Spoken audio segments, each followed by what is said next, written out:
The matter may perhaps be illustrated by a parallel from our modern politics.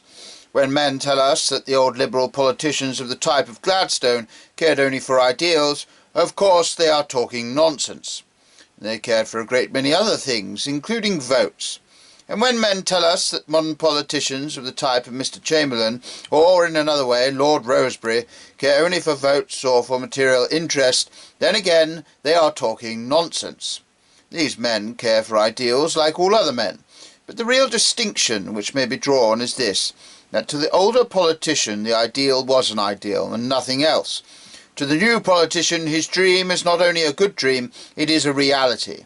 The old politician would have said, it would be a good thing if there were a Republican Federation dominating the world. But the modern politician does not say, it would be a good thing if there were a British imperialism dominating the world. He says, it is a good thing that there is a British imperialism dominating the world. Whereas clearly there is nothing of the kind. The old liberal would say, there ought to be a good Irish government in Ireland. But the ordinary modern unionist does not say, there ought to be a good English government in Ireland. He says, there is a good English government in Ireland. Which is absurd. In short, the modern politicians seem to think that a man becomes practical merely by making assertions entirely about practical things. Apparently a delusion does not matter as long as it is a materialistic delusion.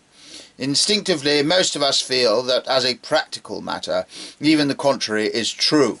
I certainly would much rather share my apartments with a gentleman who thought he was God than with a gentleman who thought he was a grasshopper. To be continually haunted by practical images and practical problems, to be constantly thinking of things as actual, as urgent, as in process of completion, these things do not prove a man to be practical. These things, indeed, are among the most ordinary signs of a lunatic. That our modern statesmen are materialistic is nothing against their being also morbid. Seeing angels in a vision may make a man a supernaturalist to excess, but merely seeing snakes in delirium tremens does not make him a naturalist.